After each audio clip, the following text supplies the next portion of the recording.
Alors, bonjour mes chers élèves. Dans la vidéo d'aujourd'hui, je vais parler de l'alimentation chez les plantes.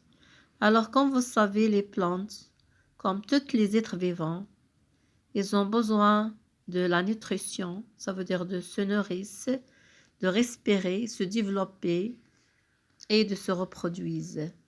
النباتات كباقي الكائنات الحية تحتاج للتغذية، التنفس، النمو والتوالد.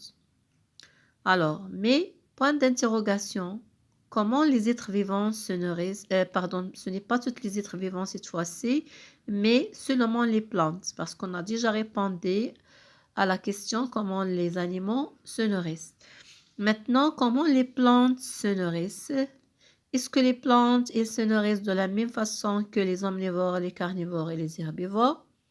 Quels sont les besoins nutritifs des plantes? Ça veut dire الحاجيات الغذائية للنباتات. Et quels sont les organes de la nutrition chez les plantes? وما هي الأعضاء التغذية عند النباتات? Alors, prenons ce texte-là, s'il vous plaît. Les végétaux, comme tous les êtres vivants, se nourrissent. Les plantes vertes prélèvent ces besoins nutritionnels du sol pour produire la matière organique. Alors, qu'est-ce que vous avez compris d'après ce texte-là? Les plantes vertes, ça veut dire on a des plantes vertes et on a des plantes qui ne sont pas vertes. Voilà la première information. La deuxième information, on a comprendre que les plantes elles trouvent leurs besoins nutritifs dans le sol. Ça veut dire elles se nourrissent à partir du sol pour produire la matière organique. Alors, point d'interrogation, ça veut dire quoi? La matière organique. Ah, voilà quelques problématiques. Quels sont les besoins nutritionnels des plantes? Comment les mettre en évidence? Bien sûr, par des expériences. Comment les végétaux produisent-ils la matière organique à partir de la matière minérale de leur environnement? Très bien. Alors, s'il vous plaît, on va commencer à répondre à la première question. Quels sont les besoins nutritionnels des végétaux verts ou bien les plantes vertes?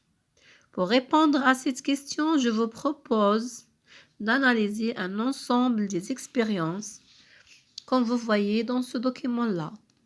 Alors voilà un document qui montre un ensemble d'expériences. 1, 2, 3, 4 et 5. Qu'est-ce qu'on a fait dans la première expérience, comme vous voyez? Alors, on a mis une plante dans un pot en présence de l'eau. Ça veut dire on a arrosé la plante régulièrement. En présence des sels minéraux, الأملاح المعدنية. En présence du dioxyde de carbone et oxyde de carbone. Et en présence de la lumière. Très bien. Qu'est-ce que vous voyez? Que la plante bien développée, comme dans la nature. Alors, cette expérience, elle nous représente une expérience témoin. تجربة شاهدة.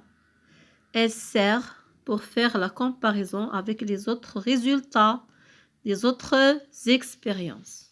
Très bien. Prenons maintenant l'expérience 2. Qu'est-ce qu'on a fait? Alors, on a mis une plante dans le pot numéro 2 en présence des sels minéraux, le dioxyde de carbone et la lumière. Alors, qu'est-ce qu'il manque?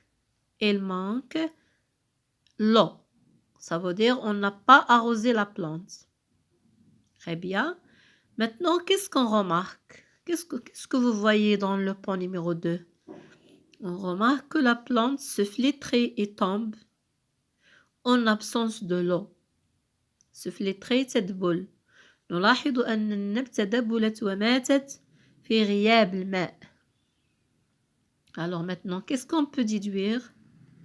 Pour faire la déduction, il ne faut pas oublier le but à partir de cette expérience. لا يجب أن ننسى الهدف من التجربة لكي نقوم باستنتاج صحيح. Quel est le but à partir de ces expériences? Pourquoi on a fait ces expériences? Qu'est-ce qu'on cherche?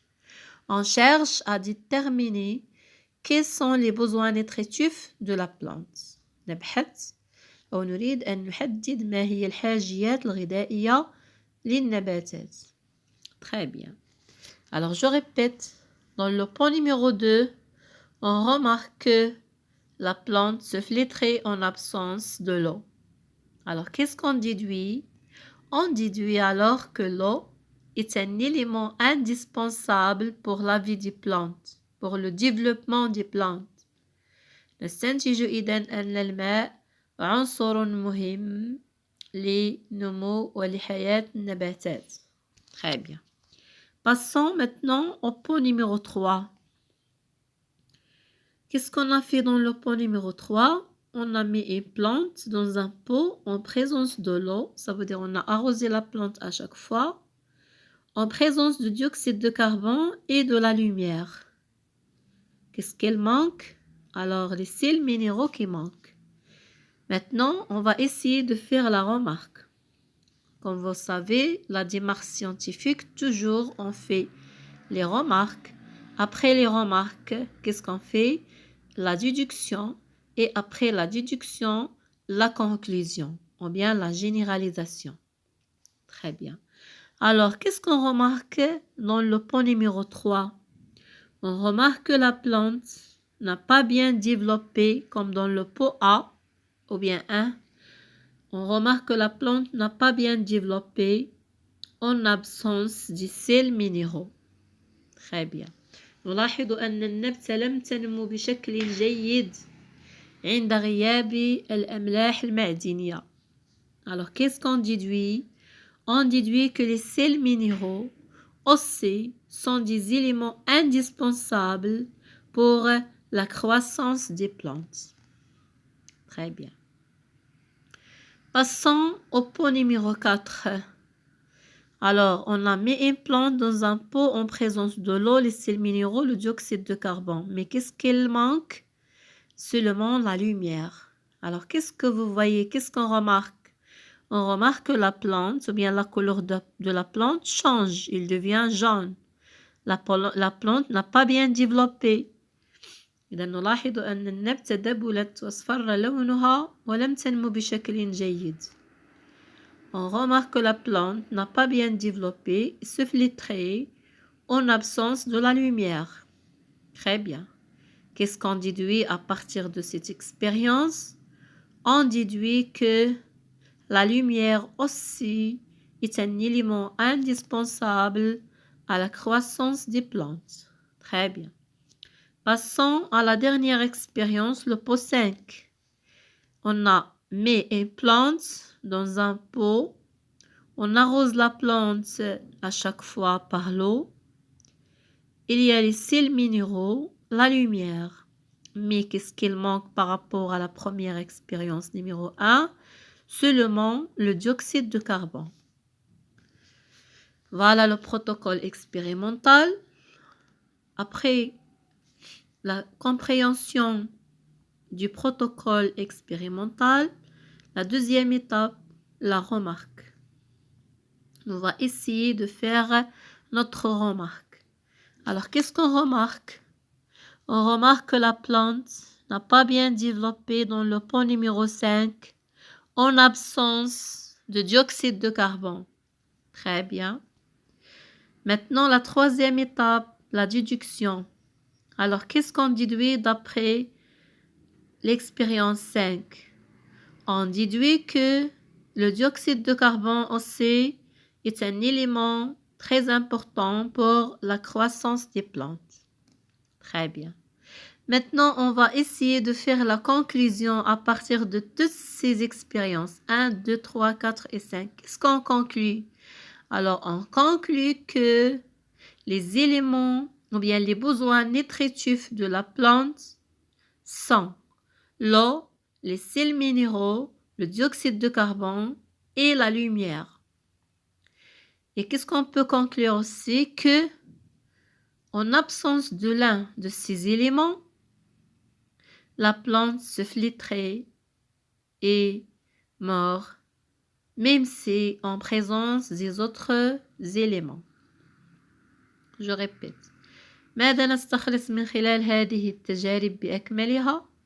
نستخلص أن الحاجيات الغذائية للنبتة هي الماء، الأملاح المعدنية، ثنائي أكسيد الكربون، وأشعة الشمس.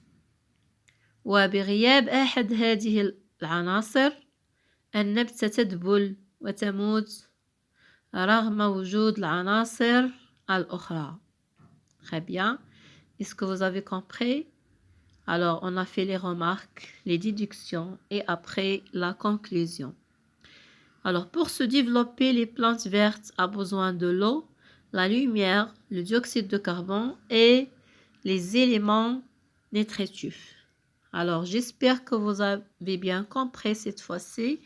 À la prochaine fois, Inch'Allah, on va expliquer ou bien on va essayer de trouver quels sont les organes qui permettent l'alimentation chez les plantes. Merci pour votre attention.